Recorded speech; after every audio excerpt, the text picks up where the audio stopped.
So hello everyone, आप सभी का इंटरवल क्लासेस में स्वागत है। जैसा कि आप सभी लोग जानते हैं कि जो उत्तराखंड एसआई का जो एग्ज़ाम है वो 12 जनवरी को होना है और कनिष्क सहायक का भी एग्ज़ाम शायद 20 जनवरी को होने वाला है। ओके, सो उससे रिलेटेबल जो जीके के जो क्वेश्चंस हैं, कुछ क्वेश्चंस हैं वो हम लोग आज डिस्कस करेंगे। जैसे फर्स्ट क्वेश्चन देखिए, ये है।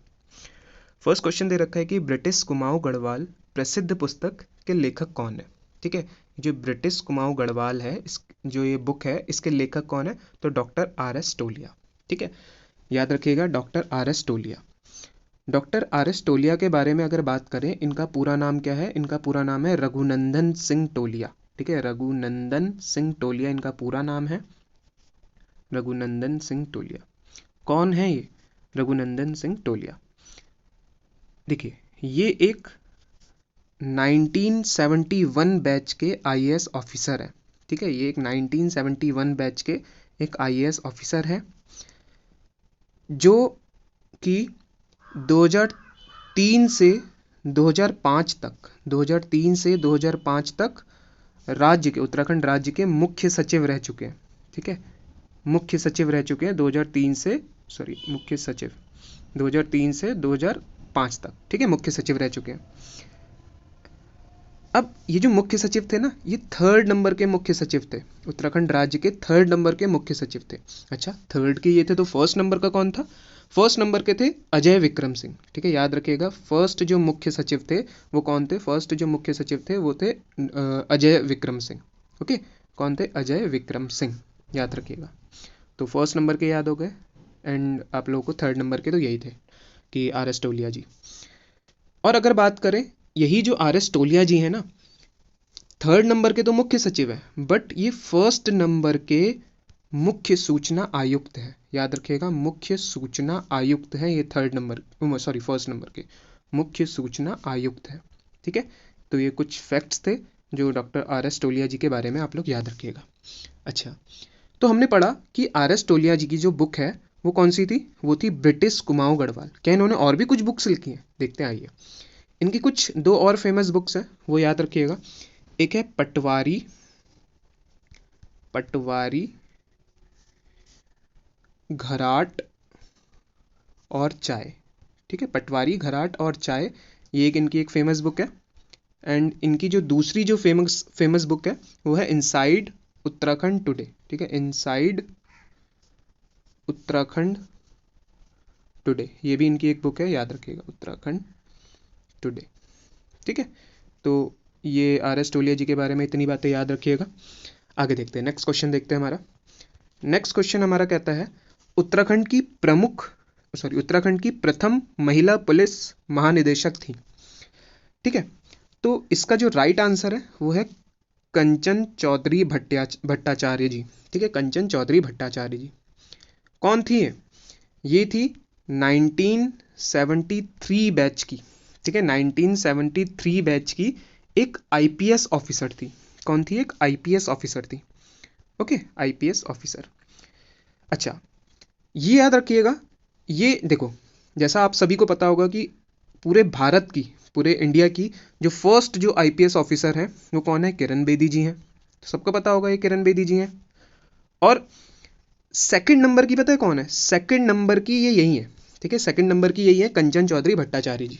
ठीक है, सेकंड नंबर की आईपीएस ऑफिसर।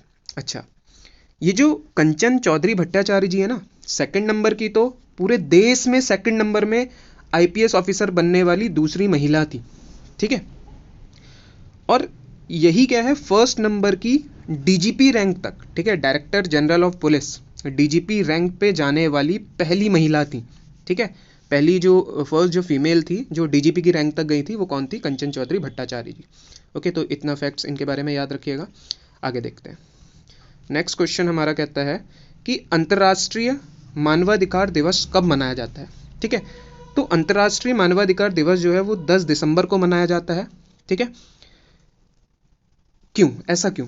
देखिए, 10 दिसंबर 1948 की बात करें, 1948 की बात करें, जो यूएनओ था ना, सॉरी, यूएनओ था, यूनाइटेड नेशन ऑर्गेनाइजेशन। ठीक है, तो यूएनओ ने क्या करा था, 10 दिसंबर 1948 को एक मानवाधिकार घोषणा पत्र जारी किया था। ठीक है, मानवाधिकार घोषणा पत्र, ठीक है, लिख लेना है, मानवाधिकार घोषणा पत्र इन्होंने जारी किया था। अब ऐसा क्यों किया गया? ठीक है, ऐसा इसलिए किया गया कि जो लोगों के रंग को लेकर के, लोगों की मतलब कास्ट को लेकर के, लोगों के बर्थ प्लेस को लेकर के, रिलीजन को लेकर के, या क्या कहते हैं लैंग्वेज, या किसी भी आधार पर अगर डिस्क्रिमिनेशन हो रहा है तो उसको रोकने के लिए, ठीक है, 1948 में एक मानवाधिकार घोषणा पत्र जारी किया गया, जिसमें कहा गया कि इसके मतलब ये सारे राइट्स हैं, ये सारे मानव के राइट्स हैं, इसको कोई भी अबॉलिश नहीं कर सकता। अगर कोई भी वंचित है तो हम लोग क्या कहते हैं, उसके अगेंस्ट बहुत ज़्यादा कड़ी वो होगी, ठीक है, उसे जेल वगैरह कुछ भी उसके लिए पनिशमेंट मतलब दी जाएगी। तो 1948 को मानवाधिकार घोषणा पत्र जारी किया गया, और 10 दिसंबर, ठीक है, 10 दिसंबर 1950, सेम डे बट ईयर अलग है, 1950 को यूनाइटेड नेशन ऑर्गेनाइजेशन, ठीक है, यूनाइटेड नेशन ऑर्गेनाइजेशन ने वर्ल्ड ह्यूमन राइट डे इसे घोषित कर दिया। ठीक है, 1950 में इसे घोषित कर दिया, क्या यही, ठीक है, क्या ह्यूमन राइट्स डे इसे घोषित कर दिया। ठीक है, तो ये हो गया। नेक्स्ट क्वेश्चन देखते हैं हमारा। नेक्स्ट क्वेश्चन है हमारा, अंतरराष्ट्रीय न्यायालय का मुख्यालय कहाँ है? ठीक है, अंतरराष्ट्रीय न्यायालय का मुख्यालय है, ठीक है, तो इसका आंसर है दी हेग में। ठीक है, दी हेग में। दी हेग, देखिए ये क्या है, कहाँ की है, ये कहाँ की सिटी है, ये कौन सी सिटी है भाई? ये है नीदरलैंड की सिटी। ठीक है, ये कहाँ की सिटी है? नीदरलैंड। ठीक है, नीदरलैंड की एक सिटी है ये, याद रखिएगा। अच्छा, क्या है ये अंतर्राष्ट्रीय न्यायालय? देखिए ये है क्या, अंतर्राष्ट्रीय न्यायालय इंग्लिश में जैसे बोला जाता है international court of justice, international court of justice, जिसकी स्थापना जो थी वो 3 अप्रैल 1846 को की गई थी। ठीक है, इसकी स्थापना कब की गई थी? 3 अप्रैल 1846 को इसकी स्थापना की गई। इसका जो फर्स्ट जो सेशन हुआ था ना, फर्स्ट जो सेशन हुआ था वो हुआ था 18 अप्रैल को। ठीक है, कब हुआ था? 18 अप्रैल को इसका फर्स्ट सेशन हुआ था। ठीक है, अच्छा, जो इंटरनेशनल कोर्ट ऑफ जस्टिस है ना, यूएनओ के, ठीक है, जो यूनाइटेड नेशन ऑफ ऑर्गेनाइजेशन है, ठीक है, यूएनओ का जो मतलब जो 6 जो मेन बिल्डिंग्स है ना, यूएनओ की जो 6 मेन बिल्डिंग्स हैं उनमें से ये एक है आईसीजे। ठीक है, आईसीजे मतलब इंटरनेशनल कोर्ट ऑफ जस्टिस। ठीक है, यूनाइटेड नेशन ऑर्गेनाइजेशन की 6 मेन बॉडीज में से एक है ये आईसीजे। ठीक है, इंटरनेशनल कोर्ट ऑफ जस्टिस, याद रखिएगा। अब बाकी 5 क्या है, उन सभी का आंसर आप लोग कमेंट सेक्शन में देंगे। ओके, क्लियर हो गई क्या चीज़ है? अच्छा, आईसीजे में देखिए ना क्या होता है, टोटल 15 मेंबर्स होते हैं, मतलब 15 जज होते हैं इसमें। ठीक है, टोटल कितने होते हैं? 15 जज होते हैं इसमें। ठीक है, 15 जज होते हैं। अब इन्हीं 15 जजों का कार्यकाल की बात की जाए, ठीक है, इनके कार्यकाल की बात की जाए तो इनका जो कार्यकाल होता है वो 9 ईयर का होता है, 9 साल का इनका कार्यकाल होता है, याद रखिएगा। जो 15 जजेस होते हैं वो 9 साल के लिए मतलब बनाए जाते हैं। अच्छा, इसमें एक प्रावधान ये भी है, इसमें एक मतलब ये भी है प्रोविज़न कि हर 3 वर्ष बाद, ठीक है, एवरी 3 ईयर, ठीक है, 3 साल बाद क्या होगा कि 5 जज क्या होंगे? रिटायर हो जाएंगे। ठीक है, 5 जज क्या होंगे? रिटायर हो जाएंगे। कार्यकाल देखिए 9 साल का है, बट 3 साल बाद क्या होता है? 5 जज क्या होते हैं? रिटायर हो जाते हैं, याद रखिएगा। ठीक है, 5 जज रिटायर हो जाते हैं। अच्छा, ये जो 15 जज है ना, 15, इन 15 जजों में से ही मैंने बताया ना टोटल इसमें जजेस कितने होते हैं? 15। इन 15 जजों में से ही एक इनका अध्यक्ष होता है और एक इनका क्या होता है? उपाध्यक्ष होता है, याद रखिएगा। एक इनका अध्यक्ष होता है और एक क्या होता है? उपाध्यक्ष होता है, ये याद रखिएगा। ओके, आगे देखते हैं। क्या कोई इंडियन मतलब ये इंटरनेशनल कोर्ट ऑफ जस्टिस में जज रहा है? तो जो फर्स्ट जो इंडियन थे जो इंटरनेशनल कोर्ट ऑफ जस्टिस में जज रहे थे वो थे बेनेगल रामाराव। ठीक है, कौन थे? बेनेगल रामाराव, याद रखिएगा, बेनेगल रामाराव। ओके, बेनेगल रामाराव, याद रखिएगा। ओके, क्या मैंने बताया ना 15 जजेस में से एक मतलब अध्यक्ष भी होता है। क्या कोई ऐसा है जो अध्यक्ष भी रहा हो, इंडियन जज? तो हाँ बिल्कुल वो है नागेंद्र सिंह। ठीक है, वो कौन है? नागेंद्र सिंह, याद रखिएगा नागेंद्र सिंह। अच्छा, ये बेनेगल रामाराव जो है ना, ये सिर्फ हमारे जज रहे थे, बट ये जो मैं बता रहा हूँ नागेंद्र सिंह जी के बारे में मैं बता रहा हूँ, ये क्या है, ये अध्यक्ष भी रह चुके हैं, याद रखिएगा, एक बार अध्यक्ष रह चुके हैं और एक बार शायद उपाध्यक्ष भी रह चुके हैं। ठीक है, तो आप लोग ये चीज़ें याद रखिएगा। क्या कोई प्रेजेंट टाइम में ये इंटरनेशनल कोर्ट ऑफ जस्टिस के जज हैं, मतलब इंडियन जज हैं, प्रेजेंट टाइम पे भी है बिल्कुल। उनका नाम क्या है? दलवीर भंडारी। ठीक है, दलवीर भंडारी जी जो हैं प्रेजेंट टाइम में इस भंडारी आईसीजे के जज है। ठीक है, इंडियन जज है। ओके, क्लियर हो गया ये चीज। आगे देखते हैं, नेक्स्ट क्वेश्चन देखते हैं।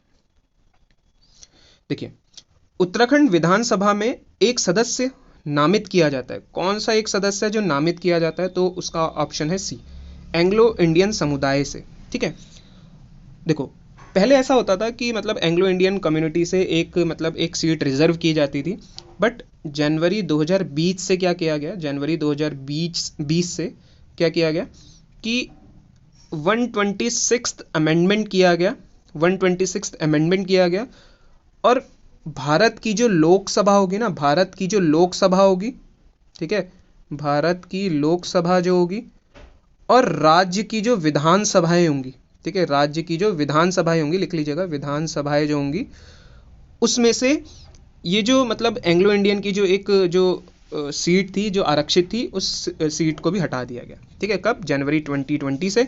और कौन सा अमेंडमेंट किया गया था? 126th amendment. ठीक है, क्लियर हो गया। नेक्स्ट क्वेश्चन देखते हैं। नेक्स्ट क्वेश्चन है हमारा, उच्चतम न्यायालय के न्यायाधीश सेवानिवृत्त होते हैं, ठीक है, कब रिटायर होते हैं? तो एट द एज ऑफ 65। जब वो क्या कहते हैं 65 एज के हो जाते हैं तो उनको रिटायर कर दिया जाता है। अच्छा, ठीक हो गया, रिटायर होते हैं। अच्छा भैया, नियुक्ति कौन करता है? इनकी जो नियुक्ति है वो होती है राष्ट्रपति के द्वारा। ठीक है, किसके द्वारा होती है? राष्ट्रपति के द्वारा। अब राष्ट्रपति जी डायरेक्ट नहीं कर सकते, ठीक है, राष्ट्रपति जी डायरेक्ट नहीं कर सकते। वो कौन करता है? राष्ट्रपति जी मतलब करते हैं, but high court and supreme court के जो जजेस है ना, वरिष्ठ जो न्यायाधीश हैं, उनकी परामर्श पर। ठीक है, नियुक्ति कौन करेगा? राष्ट्रपति जी करेंगे। ठीक है, ठीक है, राष्ट्रपति जी करेंगे या करेंगी, और किसकी सलाह पर करेंगे? हाई कोर्ट और सुप्रीम कोर्ट के जो वरिष्ठ जजेस हैं, ठीक है, वरिष्ठ न्यायाधीश हैं, उनकी सलाह पर। अच्छा, क्या इसके बारे में हमारे संविधान में लिख रखा है? बिल्कुल लिख रखा है। इसके बारे में इसके बारे में आर्टिकल 124, ठीक है, आर्टिकल 124 के सेकंड क्लॉज में दे रखा है, आर्टिकल 124 के सेकंड क्लॉज में दे रखा है, याद रखिएगा। ठीक है, सेकंड क्लॉज में ये हो गया। अच्छा, प्रेजेंट टाइम की अगर बात करें, प्रेजेंट टाइम में कौन है chief justice of India? Present time पे है संजीव खन्ना जी। ठीक है, कौन है? संजीव खन्ना जी। ये प्रेजेंट टाइम पे कौन से नंबर के बने हैं? ये 51st नंबर के। ठीक है, 51वें CJI बने हैं। ठीक है, CJI बने। इन्होंने किसको रिप्लेस करा है? मतलब 50 नंबर पे कौन थे? 5th नंबर पे थे धनंजय यशवंत चंद्रचूड़। ठीक है, धनंजय यशवंत चंद्रचूड़। ठीक है, लिख लीजिएगा धनंजय यशवंत चंद्रचूड़। ओके, क्लियर हो गई। आगे देखते हैं, नेक्स्ट क्वेश्चन देखते हैं। गलत युग्म का चयन करिए, इनमें से कौन सा? देखिए, Jim Corbett national park Nainital district में ही है ये सब। ये Askot wild life sanctuary Pithoragarh में, ये भी बिल्कुल सही है। बिनसर वाइल्ड लाइफ ये अल्मोड़ा में, ये भी बिल्कुल सही है। तो हमारा जो ऑप्शन नंबर ए है ना, ये हमारा रॉन्ग है। क्यों? नंदा देवी नेशनल पार्क ये जो है ना, ये उत्तरकाशी में नहीं है भाई, ये कहाँ पे है? हमारा चमोली में। ठीक है, कहाँ पे है? हमारा चमोली में। ठीक है, चमोली जिले में है। ठीक है, अच्छा, जो ये नंदा देवी है ना, इसे नेशनल पार्क बनाया कब गया? इसे बनाया गया था 1982 में, याद रखिएगा 1982 में इसे नेशनल पार्क बनाया गया। और 1988 में, ठीक है, 1988 में यूनेस्को द्वारा, ठीक है, यूनेस्को द्वारा इसे वर्ल्ड हेरिटेज साइट का दर्जा दिया गया। वर्ल्ड हेरिटेज साइट का इसे दर्जा दिया गया 1988 में। क्लियर हो गई क्या चीज़ है? अच्छा, फिर 2005 में भी कुछ इसके साथ हुआ। क्या हुआ? देखिए, 2005 में इसका जो नाम था वो चेंज कर दिया गया। अभी तक इसे नंदा देवी नेशनल पार्क बोला जाता था ना, अब इसे बोला जाएगा Nanda Devi and valley of flower national park, valley of flower national park इसे बोला जाएगा। Nanda Devi valley of flower national park 2005 में इसका नाम चेंज कर दिया गया। ओके, क्लियर हो गई क्या चीज़ है। अच्छा, यही जो ये पार्क है, ये जो नेशनल पार्क है, नंदा देवी नेशनल पार्क है, जब ये क्या कहते हैं वैली ऑफ फ्लावर के साथ मिल जाता है ना, जब वैली ऑफ फ्लावर के साथ इसे देखा जाता है तो इन दोनों को हम लोग कंबाइनली बोलते हैं क्या, नंदा देवी बायोस्फीयर रिजर्व। ठीक है, नंदा देवी बायोस्फीयर रिजर्व इसे बोला जाता है। ओके, क्लियर हो गया, नंदा देवी बायोस्फीयर रिजर्व बोला जाता है। अच्छा, इसे कब यूनेस्को की वर्ल्ड हेरिटेज साइट का दर्जा दिया गया, इसे दिया गया 2004 में। 2004 में इसे यूनेस्को की वर्ल्ड हेरिटेज साइट का दर्जा दिया गया। ओके, क्लियर हो गई होगी क्या क्या चीज़ें बोली। Okay, next question is Haridwar का प्राचीन नाम क्या है, तो option number B is right answer, Mayavati और गंगाद्वार। ऐसा क्यों बोला जाता है, देखिए सबको पता होगा कि गंगा नदी गोमुख से निकलकर, ठीक है, गोमुख से निकलती है, तो ना गोमुख से निकलकर पहाड़ी रास्ता, क्योंकि पहाड़ों से बह रही है, तो 253 किलोमीटर पहाड़ी रास्ता ट्रैवल करके हमारी गंगा जी वो कहाँ आती है, पहली बार प्लेन्स पर आती है। और कहाँ पे आती है वो, इसी हरिद्वार पे आती है, इसलिए इसे गंगा द्वार कहते हैं। ठीक है, पहली बार प्लेन्स में आ रही है ना, इसीलिए। ओके, क्लियर हो गई, प्लेन्स में लिख लीजिए यहाँ पे। ठीक है, मैदानी इलाकों में पहली बार आती है, इसीलिए। नेक्स्ट देखते हैं। नेक्स्ट क्वेश्चन है हमारा, सही युग्म का चयन कीजिए। बद्री दत्त पांडे का अन्य नाम कुमाऊं केसरी, बिल्कुल सही है। इंद्रमणि बड़ोनी का अन्य नाम उत्तराखंड का गांधी, बिल्कुल सही है। तो ऑप्शन सी जो है ना, ए और बी, ये दोनों मतलब दोनों ही सही है। ठीक है, तो ऑप्शन नंबर सी जो है कि ए और बी दोनों, ये दोनों राइट है। ओके, ऐसा क्यों बोला जाता है भाई, इंद्रमणि बड़ोनी जी को उत्तराखंड का गांधी, बहुत बहुत ही ज़्यादा फेमस। ठीक है, पर्वतीय गांधी, ठीक है, पर्वतीय गांधी या फिर उत्तराखंड का गांधी, याद रखिएगा, पर्वतीय गांधी या फिर ये उत्तराखंड का गांधी, किसे बोला जाता है, इंद्रमणि बड़ोनी जी को, इंद्रमणि बड़ोनी जी को। ऐसा क्यों, देखो उत्तराखंड राज्य की प्राप्ति के लिए ना इन्होंने बहुत सारे अनशन करे, जैसा गांधी जी ने करा था ना, बहुत सारे अनशन करे, जेल भी जाना पड़ा, और अहिंसक तरीके से और शांतिपूर्ण तरीके से इन्होंने आंदोलन करे, और उन सारे आंदोलन, बहुत सारे जो आंदोलन हो रहे थे उनका समर्थन भी किया। ठीक है, इंद्रमणि बड़ोनी जी ने। ओके, क्लियर हो गई, इसलिए इन्हें पर्वतीय गांधी या उत्तराखंड का गांधी कहते हैं। अच्छा, और ये हैं बद्री दत्त पांडे जी हैं, इनको कुमाऊं केसरी भी कहते हैं, याद रखिएगा। ठीक है, आगे देखते हैं, ये एक स्वतंत्रता संग्राम सेनानी थे बद्री दत्त पांडे जी। ओके, आगे देखते हैं। नेक्स्ट क्वेश्चन हमारा देखिए क्या है, कमलेश्वर मंदिर। ठीक है, कमलेश्वर मंदिर हमारा जो स्थित है वो option number A, Srinagar Garhwal. ठीक है, श्रीनगर जो गढ़वाल वाला है उसमें स्थित है। ओके, देखिए कभी कभी क्वेश्चन ये आ जाता है कि कमलेश्वर मंदिर में किस भगवान की पूजा होती है, तो भगवान शिव की। ठीक है, किसकी पूजा होती है, भगवान शिव की, भगवान शिव की यहाँ पे पूजा होती है। देखिए ये जो कमलेश्वर मंदिर है ना, इससे बहुत ज़्यादा मतलब बहुत सारी पौराणिक कथाएं रिलेटेड है। ठीक है, बहुत सारी पौराणिक कथाएं हैं इससे जुड़ी हुई। जैसे क्या है, एक देखो, जब क्या हो रहा था ना, देवता जो थे, जितने भी देवता थे, वो असुरों से जब वो हार रहे थे, तो क्या करा कि देवताओं ने, सारे देवताओं ने मतलब फिर विष्णु जी के पास गए कि विष्णु जी हमें मतलब बचा लो। तो विष्णु जी ने इसी ये जो कमलेश्वर मंदिर है ना, यही वाला जो कमलेश्वर मंदिर है, इसी मंदिर में भगवान शिव की पूजा करी थी, और उन्हें 1000 कमल, ठीक है, टोटल 1000 कमल उन्होंने चढ़ाने का सोचा था, और उनसे मांगा था कि एक सुदर्शन चक्र, ठीक है, उन्होंने अपना सुदर्शन चक्र इन्होंने मांगा था। ठीक है, 1000 कमल चढ़ाने पर। बट हुआ क्या था कि भगवान शिव ने क्या करा, एक जो कमल था वो मतलब छुपा लिया था। तो जब उन्होंने मतलब काउंट करे, विष्णु जी ने काउंट करे, तो उन्होंने देखा कि एक कमल कम है, तो उन्होंने क्या करा, अपनी आँख उन्होंने चढ़ा दी थी, तो जिससे प्रसन्न होकर भगवान शिव जी ने उन्हें सुदर्शन चक्र दिया था। ठीक है, एक पौराणिक कथा ये है, और एक ये भी है कि मतलब भगवान राम जी जो हैं, जब रावण को मारकर आए थे, तो उन्हें मतलब वो सोच रहे थे कि मुझे ब्रह्म हत्या का पाप लगेगा, तो उसलिए उन्होंने यहाँ पे पश्चाताप करने के लिए ही इस कमलेश्वर मंदिर में भगवान शिव जी की पूजा करी थी। ओके, क्लियर हो गई, आगे देखते हैं। आगे देखिए क्या है, प्रसिद्ध महाकवि कालिदास की रचना मेघदूत का गढ़वाली भाषा में किसने अनुवाद किया है। ठीक है, तो इनके जो गढ़वाली लैंग्वेज में अनुवाद है आचार्य ओमेंद्र दत्त पांडे। ठीक है, ऑप्शन नंबर बी जो है आचार्य ओमेंद्र दत्त पांडे ने। ठीक है, इसका ये आंसर है। आगे देखते हैं। नेक्स्ट क्वेश्चन है हमारा, भुवनेश्वरी महिला आश्रम ठीक है, भुवनेश्वरी महिला आश्रम ये कहाँ पे स्थित है? ठीक है, तो इसका ऑप्शन नंबर ए जो है ये अंजनी सैण टिहरी गढ़वाल, ठीक है, यहाँ पे स्थित है। ऐसा क्यों? देखिए, ये जो भुवनेश्वरी महिला जो आश्रम है, इसकी जो स्थापना थी वो बेसहारा महिलाओं को आरक्षण देने के लिए थी। ठीक है, इसकी स्थापना किस लिए की गई थी? बेसहारा महिलाओं को आरक्षण देने के लिए।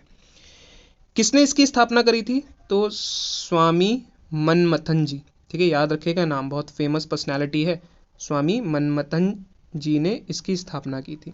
ठीक है, अब ये जो स्वामी मनमथन जी है ना, ये वैसे केरला के थे। ठीक है, केरला में इनका जन्म हुआ था। ठीक है, बट 1977 में इन्होंने इस भुवनेश्वरी महिला आश्रम की स्थापना करी थी। और इन्होंने यही काम नहीं किया, इन्होंने बहुत सारे काम करे। ठीक है, जैसे मतलब अगर बात करें, जो उत्तराखंड के जो मंदिर थे वहाँ पे जो बलि प्रथा चलती थी ना, जानवरों की बलि चढ़ाई जाती थी, तो जब वो टिहरी में आए थे, टिहरी का एक मंदिर था चंद्रबदनी मंदिर। ठीक है, कौन सा था? चंद्रबदनी मंदिर जो था। ठीक है, चंद्रबदनी मंदिर जो था, जब ये यहाँ पे आए थे तो इन्होंने देखा कि भाई मतलब यहाँ पे तो जानवरों की हत्या हो रही है। ठीक है, जानवरों की बलि चढ़ाई जा रही है। तो इन्होंने क्या करा कि कहा कि पहले ये खुद बैठ गए। ठीक है, कौन? स्वामी मनमथन जी। ठीक है, खुद बैठ गए, बोले पहले मुझे मारो फिर ये जानवर को आप मारना। ठीक है, तो जिसका इनका मतलब समर्थन किया, बहुत सारी महिलाओं ने, बहुत सारे लोगों ने इनका समर्थन किया। तो 1969 में पूरी तरीके से यहाँ से बलि प्रथा को समाप्त कर दिया गया। ओके, तो ये सारी थी। नेक्स्ट क्वेश्चन देखते हैं। ओके, सो ये जो नेक्स्ट क्वेश्चन है, आर्य समाज की शुरुआत की थी। ठीक है, ये आप लोगों के लिए होमवर्क है। और मैंने एक होमवर्क और दिया था ना कि यूनाइटेड नेशन के 6 अंग थे, उनमें से 5 अंग को हम लोगों ने डिस्क्रिप्शन बॉक्स में मतलब कमेंट में आप लोगों ने आंसर करना है। तो अगर आप लोगों को ये वीडियो पसंद आई होगी तो लाइक करिएगा, और अगर आप लोग इससे रिलेटेड और भी वीडियो चाहते हैं तो भी कमेंट करिएगा, और कोई भी डाउट हो तो आप लोग कमेंट में पूछ सकते हैं। और हाँ, हम लोगों ने क्या करा है कि जो कनिष्क सहायक का जैसे एग्ज़ाम होने वाला है, UKSSC या UKPSC की कोई भी PDF हो, तो आप लोगों को एक नंबर दे दिया जाएगा कमेंट बॉक्स में। ठीक है, उस नंबर पे आप लोग कांटेक्ट करके या हमारे टेलीग्राम चैनल पे, इंटरवल क्लासेस टेलीग्राम चैनल पे जुड़ करके आप लोग वो PDF प्राप्त कर सकते हैं। Okay, thank you so much.